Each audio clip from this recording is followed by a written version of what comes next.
ഓം എന്നത് ഏകാക്ഷരമാണ്. എന്നാൽ അതിൽ ആ, ഊ, മാ എന്നീ മൂന്നകാരങ്ങളുടെ നിർമ്മിതിയാണ് ഓം. വേദങ്ങളിൽ ഈ ഓമിന് വളരെ പ്രാധാന്യം നൽകുന്നതായി കാണാം. വേദകാലഘട്ടത്തിന് മുമ്പേ തന്നെ ഓം സർവപ്രധാനമായി ഉപയോഗിച്ചിരുന്നു ഇവിടെയെന്നാണ് ചരിത്രകാരന്മാർ വാദിക്കുന്നത്. ഓം പരുവപ്പെടുത്തുന്ന മൂന്നക്ഷരങ്ങൾ ത്രിമൂർത്തികളെ പ്രതിനിധീകരിക്കുന്നതായി ഒരു വിശ്വാസമുണ്ട്. എന്നാൽ ഹിമാലയവാസിയായ കൈലാസനാഥന്റെ നിത്യസാന്നിധ്യമുള്ള ആ ഭൂമിയിൽ ഓം എന്നതിന് മറ്റൊരു വ്യാഖ്യാനം കൂടിയുണ്ട്. ആ ശിവനും ഊ പാർവതിയും മാ ശിവശക്തി ഐക്യം അഥവാ സംഗമവുമൊക്കെയാണെന്നാണ് ശിവപുരാണ ആഖ്യാനം. ഏതായാലും ഓം ഒരു പ്രണവ മന്ത്രമാകുന്നു. ഉത്തരാഖണ്ഡ് സംസ്ഥാനത്തിലെ പിതോരഗർ ജില്ലയിലെ പ്രധാന തീർത്ഥാടന കേന്ദ്രമാണ് ഓം പർവത്. അതിന് ഓം പർവ്വതം എന്ന പേര് വന്നതിന് പിന്നിലൊരു കാരണമുണ്ട്. ഒരിക്കലും അതിന്റെ ആകാരം കൊണ്ടല്ല കേട്ടോ ആ പേര് വന്നത്.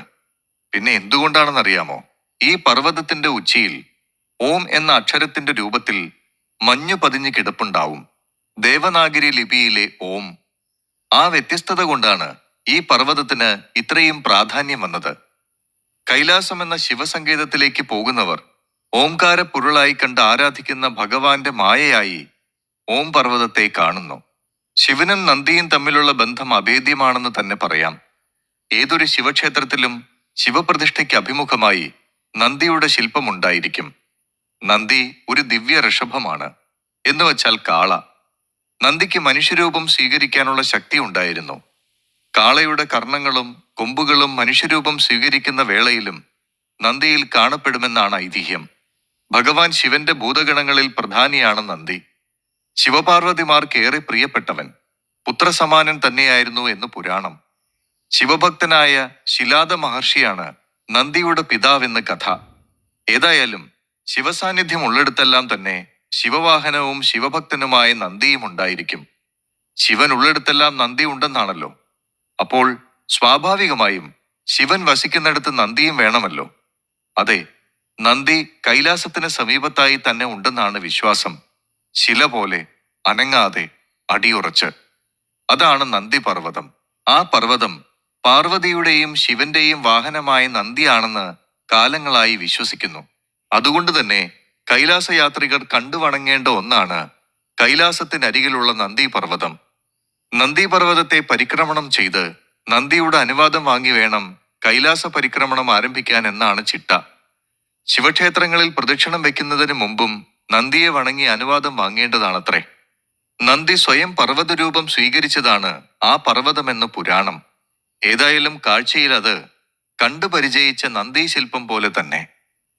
ആദിയോഗിയായ ശിവൻ യോഗയും മറ്റും അഭ്യസിപ്പിച്ചത് സപ്തഋഷിമാരെ ആയിരുന്നു എന്നത് പറഞ്ഞുവല്ലോ. അവരുടെ പേരും നമ്മൾ പറഞ്ഞതാണ്. ഓർത്തുവയ്ക്കാൻ ഒരല്പം പ്രയാസം കാണുമല്ലോ. അതുകൊണ്ട് ഒരിക്കൽ കൂടി പറയാം. മരീചി, അത്രി, അങ്കിരസ്, പുലസ്ത്യൻ, ക്ഋതു, വസിഷ്ഠൻ എന്നിവർ.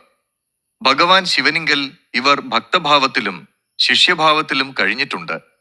ലോക നന്മയ്ക്കായി ഭഗവാനിൽ നിന്ന് ആവശ്യമായ വിദ്യയും ഉപദേശവും ഇവർ സ്വീകരിച്ചിരുന്നു. ആ സപ്തഋഷികൾ കൈലാസത്തിന്റെ താഴ്വാരത്തിൽ താമസിച്ചിരുന്നതായി ഒരു വിശ്വാസമുണ്ട്. സ്ഥലപുരാണങ്ങളും അതിനെ ശരിവയ്ക്കുന്നുണ്ട്. അതിന്റെ ദൃഷ്ടാന്തമാണ് കൈലാസത്തിലെ സപ്തർഷി ഗുഹകൾ.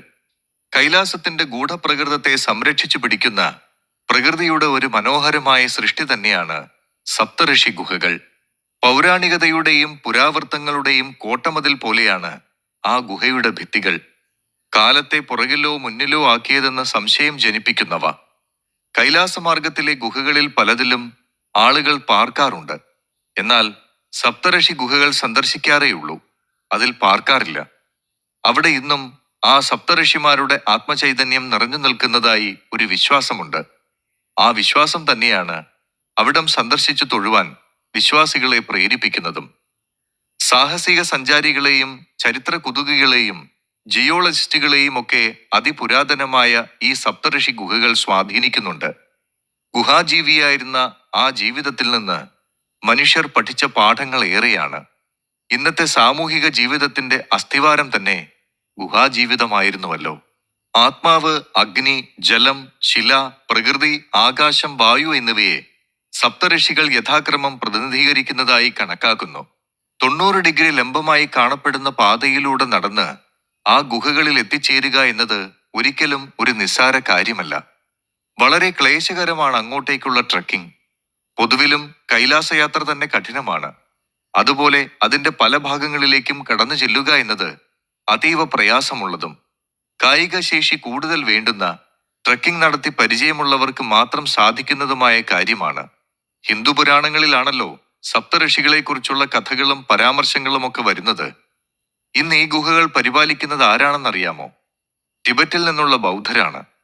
ഗുഹയിലെ ഛായാമുഖങ്ങൾ കൊണ്ട് തന്നെ ആ ബൗദ്ധരുടെ ഇടപെടൽ അറിയാൻ സാധിക്കും. എങ്കിലും അവർ വളരെ കാര്യക്ഷമമായി തന്നെ ആ ഗുഹകളെ പരിപാലിക്കുന്നുണ്ട്. പരിപാലകർ ബുദ്ധഭിക്ഷുക്കളാണെങ്കിലും ആ താപസഗ്രഹങ്ങളെ അതിന്റെ പുരാവർത്തങ്ങൾ മാറ്റിമറിക്കാതെ തന്നെ സംരക്ഷിച്ചു പോരുന്നുമുണ്ട്. പ്രത്യക്ഷത്തിൽ കാണാൻ സാധിക്കാത്ത രഹസ്യഭാഗങ്ങളുണ്ട് സപ്തഋഷി ഗുഹകൾക്ക് എന്നൊരു വിശ്വാസം. ആ ഗുരുപരമ്പരയിൽപ്പെട്ട സന്യാസി ശ്രേഷ്ഠന്മാർ ആ ഭാഗങ്ങളിൽ തപസ് ചെയ്തുകൊണ്ടിരിക്കുന്നു എന്നും കരുതുന്നു. അവരുടെ തപസ്സിന് ഭംഗം വരുത്താത്ത വണ്ണം നിശബ്ദമായി വേണം സപ്തഋഷി ഗുഹകൾ തീർത്ഥാടകർ സന്ദർശിക്കേണ്ടത്. കൈലാസത്തിൽ ചെന്ന് യോഗ അഭ്യസിച്ച് ഇവിടെ താഴെ ഈ ഗുഹയിൽ വന്ന് സപ്തഋഷികൾ അത് തങ്ങളുടെ ശിഷ്യരെ അഭ്യസിപ്പിച്ചിരിക്കണം. ഇവിടെ എത്തുമ്പോൾ നാം കേട്ടുപരിചയിച്ച പുരാണ കഥകളിലൂടെ കാലം കടന്നു പോകുന്ന കാഴ്ചയുടെ തലങ്ങളത്രേ.